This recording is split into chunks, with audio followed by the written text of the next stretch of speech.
Even if you're not a playwright, I think especially if you're not a playwright, you should read plays. A lot of filmmakers have never read a play or they've read Romeo and Juliet in middle school, which, like, great. Obviously, that play is incredible. But what I'm suggesting is picking something up that was written in the past 400 years. I love theater. I think in many ways it's a superior art form to film. And now that I live in Los Angeles, I don't get to see nearly as much as I did when I was in New York. And it's one of the few things that I truly miss about the city. I also think that writing in plays is so different than screenplays, and filmmakers would benefit from exposing themselves to more of it. You don't really understand how fascinating the mechanics of a play are until you yourself sit down and try to write one. It really takes an entirely different set of skills and creative muscles than writing a screenplay, which I had no idea about any of this until I tried to write a play myself. For me, the most fascinating thing about it was the physical pragmatism that you need to consider. When you're making a movie, you're shooting over multiple days and weeks.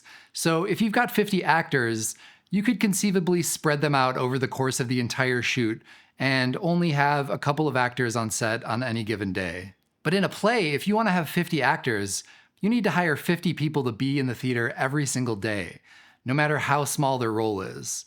And they've got to stay for the entire run of the show. You can't just shoot their scene in 45 minutes and then cut them. You also don't have the benefit of editing. So if in one scene there's a rusted old car on the stage, and then the next scene is set on a football field, you have to have people physically move those things on and off stage. Saying these things out loud sounds a little bit stupid and obvious, but coming from film, you just simply don't think about that because you have the benefit of being able to build sets and break them down and move locations off camera. In theater, you're bound by the limits of time and space in a much different way. The transition from working in the realm of film to the realm of theater is always really interesting to me, and I've been thinking about it a lot since I saw the film by the playwright Annie Baker, Janet Planet.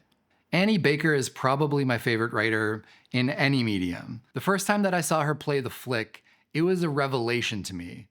I've read everything else she's ever written, and I've seen as many of her plays in person as I possibly could. And for years, I've been wondering, when is she gonna make a movie? And she finally did, and it's incredible. It's one of my favorite movies of the year, and I could not recommend it more highly.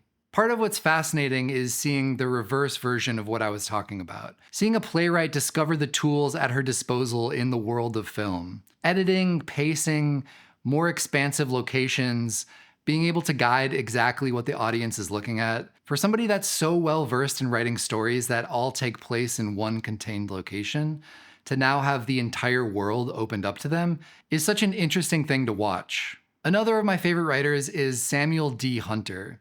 I feel like I'm maybe one of the only ones, but The Whale is one of my favorite plays, and I was actually obsessed with the movie. The film adaptation keeps much closer to the conventions of a play, but it does embrace some of the tools cinema has over theater, like being able to focus our perspective more, use CGI to help tell the story, and of course, editing. There are so many other playwrights that I think filmmakers should acquaint themselves with. Sarah DeLappe, Terrell Alvin McCraney, Yasmin Areza, Tony Kushner, Tracy Letts, and yes, David Mamet. I think reading plays focuses writers in on what's crucially important and often overlooked in movies: character, story, dialogue, and performance. Stage direction in plays is often sparse, ambiguous, and deferential to the specific production. Ideally, plays will get performed over and over in different eras by different theater companies, so they need to be flexible. But the core at the heart of the play needs to be there.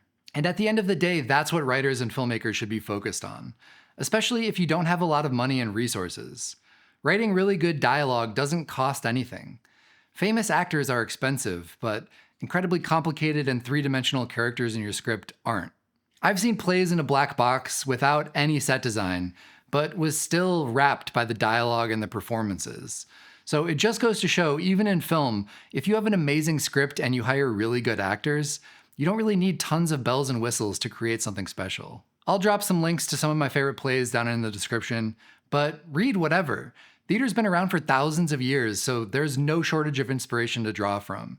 And plays are usually short, so you can often read them in one sitting. Let me know down in the comments what some of your favorite plays are. I'm always excited to explore new writers and to fill in my blind spots. Thanks again for watching, and I will see you in the next video.